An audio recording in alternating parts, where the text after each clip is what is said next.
నమస్తే Telangana welcome to T news నేను మమత ముందుగా బులెటిన్ లో హెడ్లైన్స్ అంగరంగ వైభవంగా సికింద్రాబాద్ బోనాలు ఉజ్జయిని మహంకాళికి మొక్కులు చెల్లిస్తున్న భక్తులు నాలుగింట మూడంతుల రైతులకు రుణమాఫీ ఎగవేత కాంగ్రెస్ సర్కార్పై బగ్గుమంటున్న అన్నదాతలు రాష్ట్ర వ్యాప్తంగా తేలికపాటి నుంచి మోస్తారు వానలు పలు జిల్లాలకు భారీ వర్ష సూచన పూరి సమీపంలో కొనసాగుతున్న తీవ్ర అల్పపీడనం ఒడిశా కోస్తాంధ్ర ఛత్తీస్గఢ్లో భారీ వర్షాలు యూపీలో గంగా నదికి పోటెత్తిన భక్తులు గురు పౌర్ణిమ సందర్భంగా పుణ్యస్నానాలు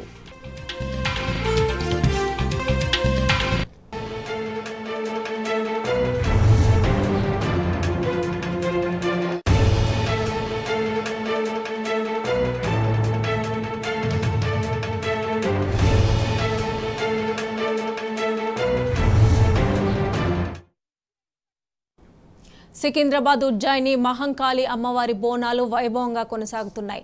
తెల్లవారుజామున అర్చకులు అమ్మవారికి మహాహారతితో అర్చన నిర్వహించి బోనాల ఉత్సవాలకు అంకురార్పణ చేశారు. మంత్రి పొన్నం ప్రభాకర్ దంపతులు తొలి బోనం సమర్పించారు. అనంతరం భక్తులకు మహంకాళి అమ్మవారి దర్శనాన్ని కల్పించారు. వేకుజాము నుంచి అమ్మవారికి పెద్ద ఎత్తున భక్తులు దర్శించుకుంటున్నారు. మహంకాళి అమ్మవారికి భక్తులు బోనం సమర్పించి మొక్కులు చెల్లించుకుంటున్నారు. బోనాల సమర్పణతో సికింద్రాబాద్ ఉజ్జయిని మహంకాళి అమ్మవారి ఆలయం సందడిగా మారింది. ఆషాఢ మాసంలో బోనాల ఉత్సవాలు జరపడం ఆనవాయితీ. గోల్కొండ తర్వాత బోనాల పేరు చెప్పగానే గుర్తుకొచ్చేది సికింద్రాబాద్ ఉజ్జయిని మహంకాళి అమ్మవారే. సికింద్రాబాద్ బోనాలను లష్కర్ బోనాలుగా కూడా పిలుస్తుంటారు.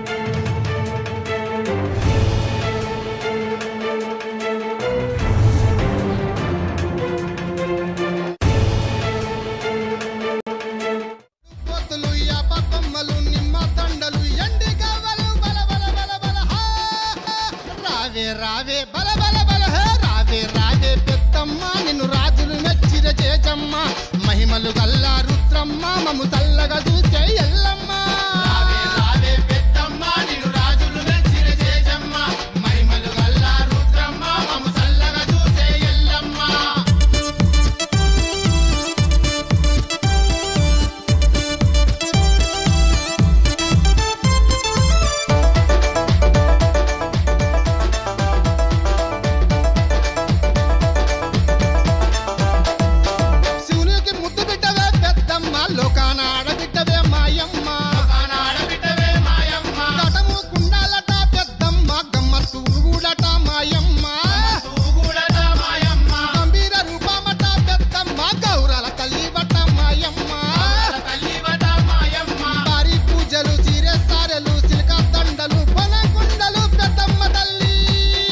రావే రావే రావే పెద్దమ్మ నిన్ను రాజులు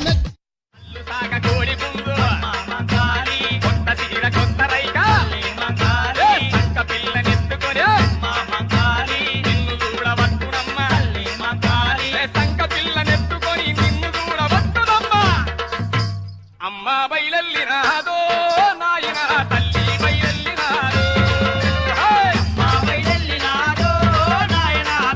బయలల్లి రాదో లష్కరుతో పోరాడమ్మో మాయమ్మ కదలస్తే మా కాలమ్మో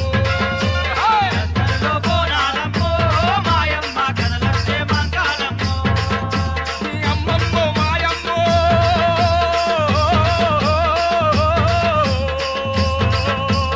అమ్మమ్మో మాయమ్మో తల్లి మా కాలమ్మ మా పిల్ల బాబల నమ్మో మాయమ్మ తల్లంగా దీవించమ్మో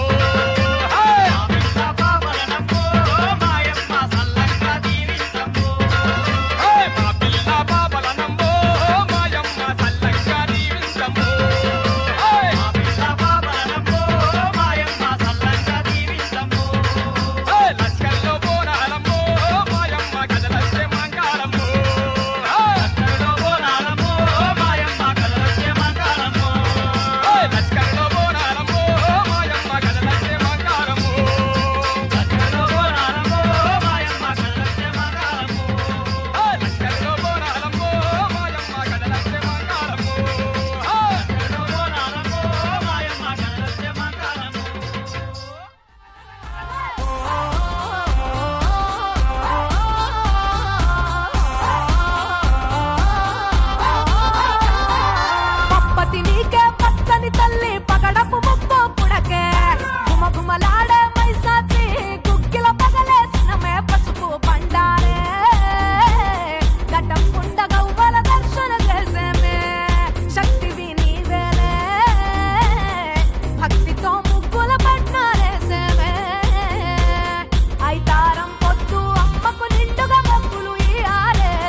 రావే పెద్దమ్మ నిన్ను రాజులు మెచ్చిర చేజమ్మ మహిమలు గల్లా రుద్రమ్మ మము చల్లగా చూసే ఎల్లమ్మ రావే పెద్దమ్మ నిన్ను రాజులు మెచ్చిర చేజమ్మ మహిమలు గల్లా రుద్రమ్మ మము చల్లగా చూసే ఎల్లమ్మ చండి మాతవే నిండు రూపమే గండి మైసివే దండి పాసువే బల బల బల సికింద్రాబాద్ ఉజ్జయిని మహంకాళి అమ్మవారి బోనాలు వైభవంగా కొనసాగుతున్నాయి. తెల్లవారుజామున అర్చకులు అమ్మవారికి మహాహారతితో అర్చన నిర్వహించి బోనాల ఉత్సవాలకు అంకురార్పణ చేశారు. మంత్రి పొన్నం ప్రభాకర్ దంపతులు తొలి బోనం సమర్పించారు. అనంతరం భక్తులకు మహంకాళి అమ్మవారి దర్శనాన్ని కల్పించారు. వేకువజాము నుంచి అమ్మవారిని పెద్ద ఎత్తున భక్తులు దర్శించుకుంటున్నారు. మహంకాళి అమ్మవారికి భక్తులు బోనం సమర్పించి మొక్కులు చెల్లించుకుంటున్నారు. బోనాల సమర్పణతో సికింద్రాబాద్ ఉజ్జయిని మహంకాళి అమ్మవారి ఆలయం సందడిగా మారింది. ఆషాఢ మాసంలో బోనాల ఉత్సవాలు జరపడం ఆనవాయితీ. గోల్కొండ తర్వాత బోనాల పేరు చెప్పగానే గుర్తొచ్చేది సికింద్రాబాద్ ఉజ్జయిని మహంకాళి అమ్మవారే. సికింద్రాబాద్ బోనాలను లష్కర్ బోనాలుగా కూడా పిలుస్తుంటారు.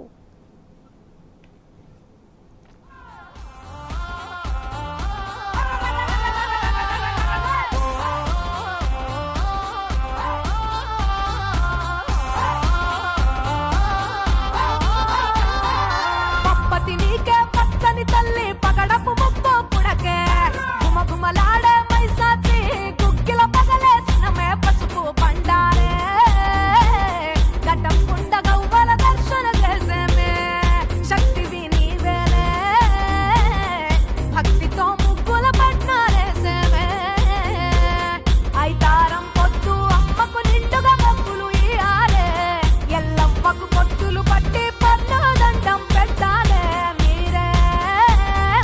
పేర్లే తల్లులు మీరే తప్పునరారే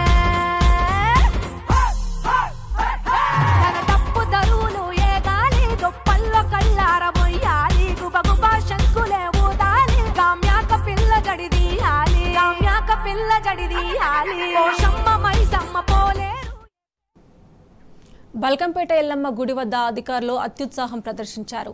అమ్మవారిని దర్శించుకోవడానికి మినిస్టర్ పొన్నం ప్రభాకర్ ఆలయానికి వస్తున్నారని ఉదయం భక్తులను సుమారు 2 గంటల నుంచి లోనికి అనుమతించడం లేదు. దాంతో భక్తులు గంటల తరబడి రోడ్డుపైనే నిల్చోవాల్సిన పరిస్థితి ఏర్పడింది. మినిస్టర్ వస్తున్నాడని రోడ్డుపై నిలబెట్టడం ఏంటని భక్తులు ఆగ్రహాన్ని వ్యక్తం చేస్తున్నారు.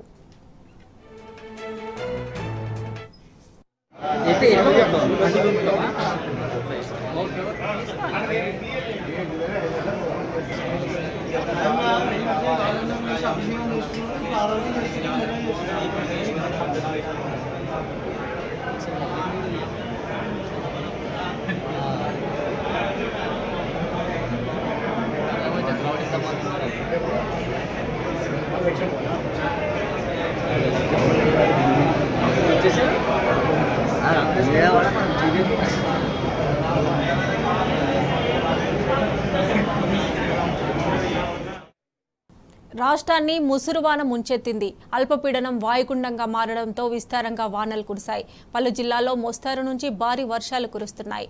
చెరువులు వాగులు మత్తలు దుంకాయి. రాష్ట్రంలో మరో 3 రోజుల పాటు భారీ నుంచి అతి భారీ వర్షాలు పడే అవకాశం ఉంది. పలు జిల్లాలకు వాతావరణ శాఖ హై అలర్ట్ ప్రకటించింది.